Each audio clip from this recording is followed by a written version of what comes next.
Hi boys and girls, this is Miss Ray and Mrs. Seaman, and we're going to help you to create a really good question for your passion project. All right boys and girls, we're going to share with you 3 types of questions. The first question is called an inch question. An inch question is a question that has just one short answer. The answer can be found in just one search. Not much research is needed. an example of an inch question would be, for example, what type of dogs are friendly? The reason that's an inch question is because you could just ask your neighbor at your table and they could tell you that their golden retriever is friendly and you're not getting any more information out of it. Okay, a foot question is a question that can be answered in a summary or an explanation in a series of steps. So it can be found using maybe 1 or 2 resources. For example, if I were to ask my neighbor about what kind of care does a French bulldog require, they might tell me that you need to bathe the dog, and you need to walk the dog, and you need to feed the dog, and so I might just end up with a list of information. The last question is called a yard question, and this is the one that we really want to use for our passion project. When you think about yards, think about measurement. And we know that a yard is longer than a foot and it's longer than an inch. So let me explain what a yard question is. Yard questions really make you think. The answer can be found after using multiple resources, then putting it all together to form your own idea. So for instance, you might interview your neighbor, you might read a book from the library, you might call a veterinarian in this instance. So an example of a yard question would be, For example, you could say, how are French bulldogs and golden retrievers similar and different? And even, which is a better fit for my family? Okay, just to go back over the information real fast.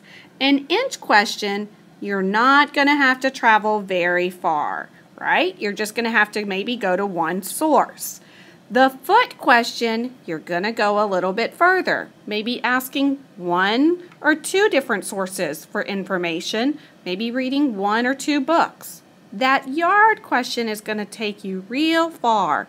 You're going to talk to people, you're going to look at books, you're going to go on the internet, and you're going to find lots of information that you can use to answer your question.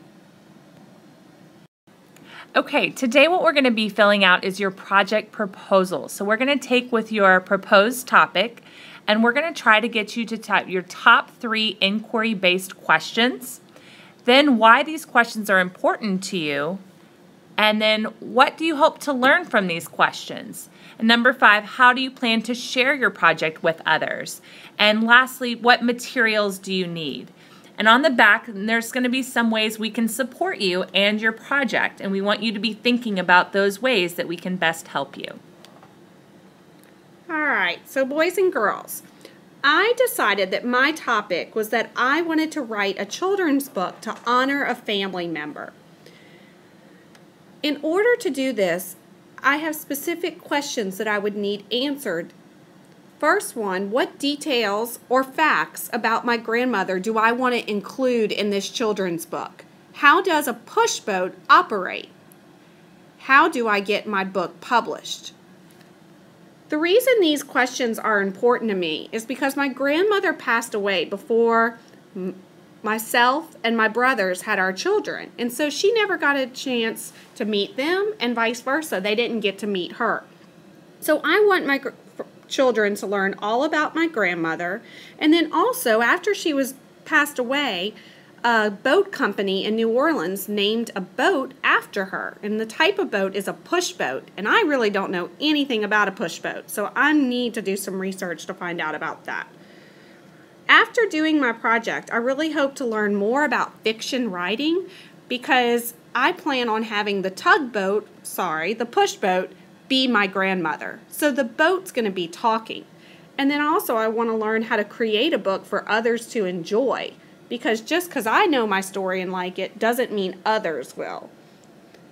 Then, after I do my project and I put it together, my dream would be to have it actually put into a real book that maybe I could give to you all, a hard copy, or sell it at Barnes & Noble's. But if that doesn't happen, then I know that in December, when I want to show my project to everybody, that I could just have paper laid out in the order that I expect these words and pictures to appear in my book. In order to do my project, of course, I'll need paper, a computer, markers, a printer, and hopefully that's it. So in order for Miss Ray to get these things, she would need help with finding facts about push boats and where she would start with her research. And another way, help her find facts about New Orleans and talk more about New Orleans and get to know that. And then lastly, need her help with editing and revising her work, and she would be an excellent resource for that. Okay, kiddos, it's your turn to work on this now, and we want you to remember that yard question.